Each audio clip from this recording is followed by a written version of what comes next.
Ng Metro Manila Development Authority o MMDA ang No Contact Apprehension Policy o NCAP sa Metro Manila. Sa ilang mga dokumento ay peke. Hindi rin legal ang employment na ipinangako sa kanila. Sa mata ng batas, mananagot ang sangkot at may sala. Dahil sa bawat paglabag, may karampatang parusa. Alamin ang mga pananagutan sa likod ng mga bawal. Dito sa Hoy! Bawal Yan! Tuwing Sabado, alas 11:30 ng umaga. Dito lang sa DZRH TV. Check na araw mga health checkers. Ang mabuting balita ng ating Panginoon. Kasama pa rin ang ating mga eksperto. Ito po ang inyong balerina ng bayan, si Lisa Macuja Elizalde. Ito po ang Radyo Henyo sa DZRH. Una po ng isang magandang hapon.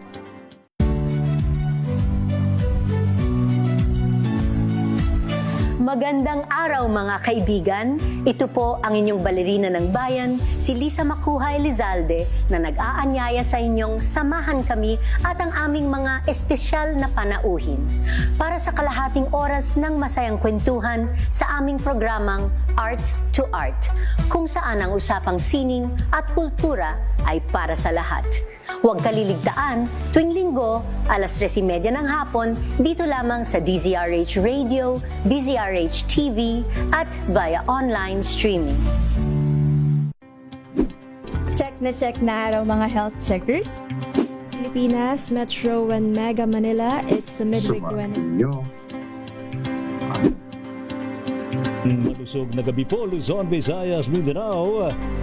Magandang evening, Luzon, Visayas at kayong salamat sa inyong pagpaminaw, pagtanaw. We've got you covered. From the hottest hits, exclusive interviews,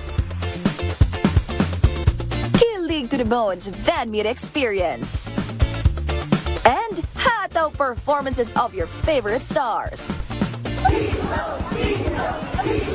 Saturdays, 12 noon, dito lang sa DZRH TV.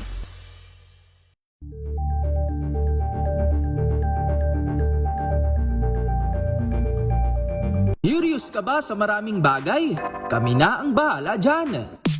Aalamin, tutuklasin at bibigyang linaw namin ang mga katanungang bumabagabag sa inyong isipan.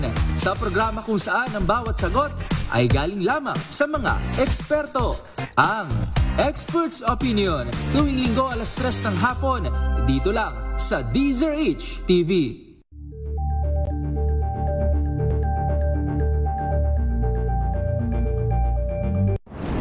Kung good vibes ang hanap mo, dito ka na sa sigurado! Mula sa mga istoryang nagbibigay ng inspirasyon hanggang sa mga kwentong may dalang solusyon. Mga balitang pampagaan ang pakiramdam at pampaganda ng araw. Hindi lang ba sa good news, kundi the better news. Mula Lunes hanggang Biyernes, 1:00 ng tanghali sa DZRH TV.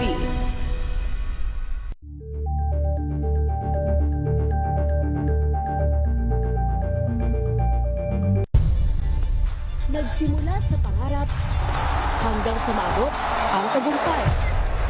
Iba't ibang kwento, iba't ibang mukha ng atletang Pilipino.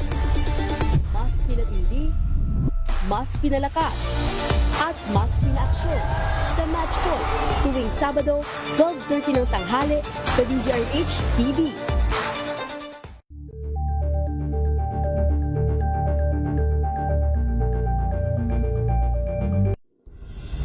Tuloy-tuloy ang pagtulong. RH. 4:48 na po ng umaga. DZRH Sunday Updates. Uy, bago ho sa ating mga balita, ay batiin na rin natin partners dahil ho si Alex Ayala nanalo po sa first set.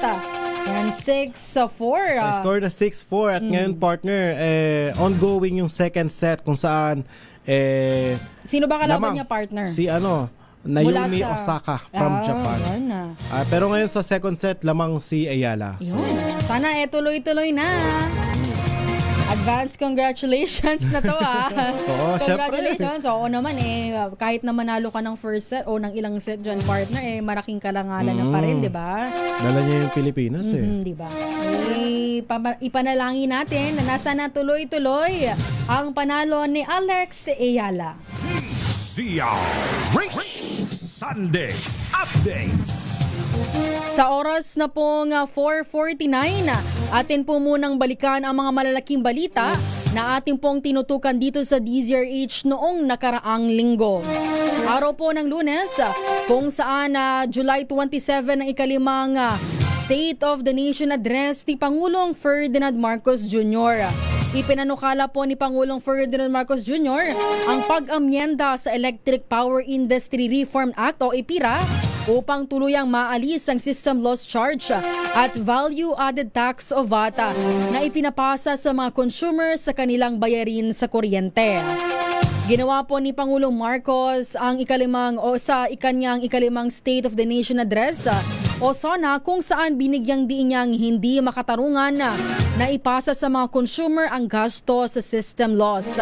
Kasabay nito, hiniling din niya sa Kongreso ang agarang pagpapatibay ng Sariling Kuryente Act upang mapadali ang paggamit ng mga mamamayan ng sarili nilang pinagkukunan ng kuryente tulad po ng solar panels.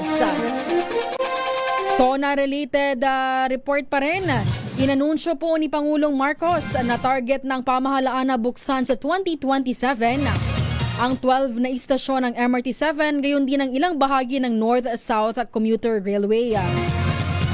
Sinabi po ni Pangulong Marcos na magkakaroon ng bagong linya ang MRT na aabot hanggang Sacred Heart. Dito po yan sa Quezon City, mula po sa North Avenue matapos ang halos 3 dekada. Inaasahan po ang proyekto na makakatulong sa pagpapabilis ng biyahe at pagpapaginhawa sa mga commuter. Samantala po, inihayag ni Pangulong Marcos na malapit nang maisampa ang mga kaso kaugnay ng iniimbestagahang flood control scandal kasabay ng pagtitiyak na walang sisinuhin.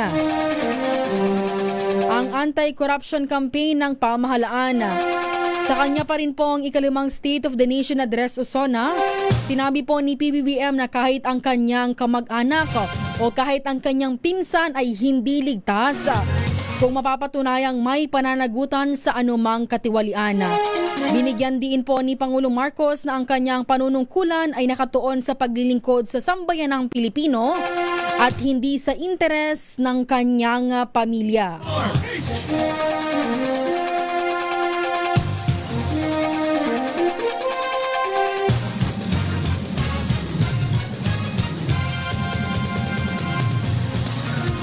At sa araw ng Tuesday, July 28, 2026, tinawag ni Vice President Sara Duterte na waste of time ang panonood ng ikalimang State of the Nation Address o SONA ni Pangulong Ferdinand Marcos Jr. Sa panayam sa The Hague, the Netherlands, sinabi ni Duterte na hindi siya nanonood ng SONA at wala rin siyang balak basahin ang nilalaman nito. Nagpahayag din siya ng pagdududa sa sinabi ng Pangulo na malapit nang maisampa ang mga kaso laban kay dating House Speaker Martin Romualdez kaugnay ng flood control scandal at sinabing huwag umanong umasa ang publiko na makukulong ito. Kaugnay niyan, nanawagan ng Manila Electric Company o Meralco ng masusing pagtalakay sa panukala ni Pangulong Ferdinand Marcos Jr. na alisin ang system loss charge sa bayarin o sa bayarin sa kuryente. Ayon kay Meralco Executive Vice President Ronnie Aperocho, mahalagang tingnan ang posibleng epekto nito sa operasyon at pinansyal na kalagayan ng mga power distribution utilities. Ang panukala ay bahagi ng mga inihayag ng Pangulo sa kanyang ikalimang SONA kung saan hiniling din niya sa Kongreso na amyendahan ang EPIRA upang maalis ang system loss charge at mabawasan ang singil sa kuryente. Samantala, tinawag ni Akbayan Party List Representative Percy Sendanya na beating the deadline ang ikalimang State of the Nation Address o SONA ni Pangulong Ferdinand Marcos Jr. Ayon kay Sendanya, tila hinahabol na lamang ng administrasyon ang pagtugon sa mga issue tulad ng mabababang sahod, mataas na singil sa kuryente at pagpapanagot sa mga nasasangkot sa katiwalian. Bagamat ikinatuwa niya ang panukalang pag-amyenda sa EPIRA upang maalis ang system loss charge, sinabi niyang dadaan pa ito sa mahabang proseso sa Kongreso at hindi agad mararamdaman ng mga consumer ang posibleng pagbaba ng singil sa kuryente.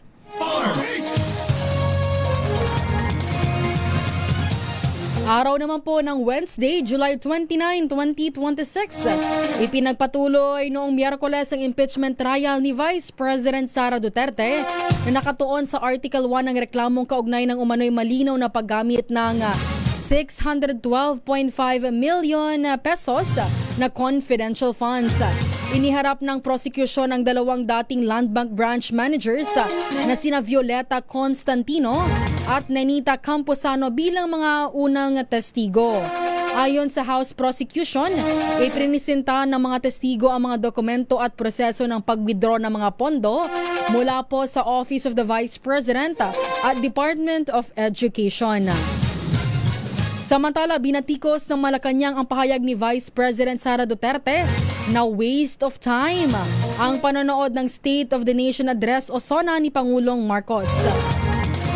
Sa iba po nating balita, araw pa rin ng Wednesday, sinabi ng House Prosecution na napatunayan ng dalawang retired Land Bank official ang pag-withdraw ng 612.5 million pesos na confidential funds ng Office of the Vice President at Department of Education sa panahon ni Vice President Sara. Ayon po sa testigong sina Violeta Constantino at Nenita Camposano, unusual ang manalaking cash withdrawals na kanilang nasaksihan sa mahigit 3 dekada ng paglilingkod sa Land Bank. Iginiit ng House Prosecution na hindi kinontra ng depensa ang mga dokumentang iniharap ng mga testigo. Sa kabuang halaga, 500 million pesos ang para sa Office of the Vice President at 112.5 million pesos naman para sa Department of Education. Ngayong linggo po, inaasahang haharap sa mga pagdinig o na mga pagdinig ang mga testigo mula naman po dyan sa Commission on Audit para sa pagtalakay ng Article 1 ng impeachment complaint laban kay Vice President Sara Duterte.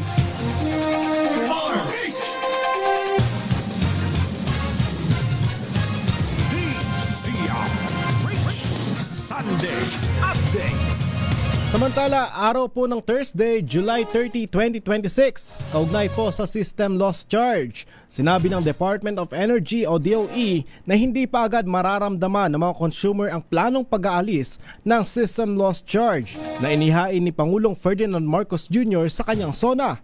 Ayon kay DOE Undersecretary Rowena Guevara, kailangang balansehin ang layunin na pamahalaan at ang posibleng epekto nito sa mga distribution utilities at electric cooperatives. Aniya, maaaring hindi agad maalis ng lubusan ang singil at posibleng unti-unti itong babaan kung may sa batas ang mga panukalang amyendahan ang EPIRA. Samantala sa mga dokumento sa impeachment naman, kinumpirma ng House Prosecution na aprobado na ni Pangulong Ferdinand Marcos Jr. ang pagsunod ng Anti-Money Laundering Council o AMLAC at Bureau of Internal Revenue sa utos ng Senate Impeachment Court na isumite ang mga bank at tax records ni na Vice President Sara Duterte at Attorney Manasseh Carpio. Ayon kay House Prosecutor Terry Ridon, saklaw ng mga dokumento ang umano'y 6.7 bilyong transaksyon at 4.4 bilyong inflows. Sinabi rin ni Ridon na mahalaga ang mga dokumentong ito sa paglilitis ng impeachment case laban sa pangalawang Pangulo. Samantala, sa ibang balita, tinabla ni Senator Ping Lacson ang umano'y alok na ceasefire kaugnay na kanyang investigasyon sa mga flood control at infrastructure projects sa Taguig City.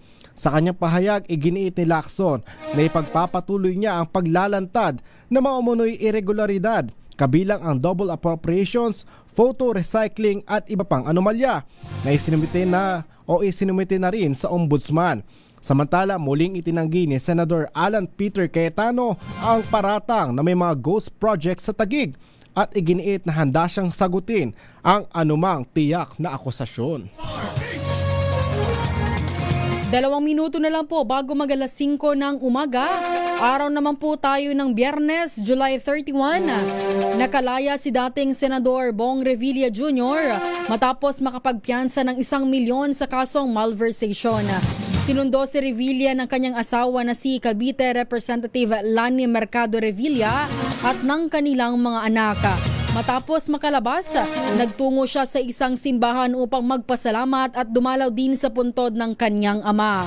Nagbahagi rin siya ng larawan kasama ang kanyang pamilya sa social media. Sa iba po nating balita, binatikos ng Trade Union Congress of the Philippines o TUCP ang petisyon sa korte na naglalayong ipatigil ang implementasyon ng 85 pesos na daily minimum wage increase sa Metro Manila.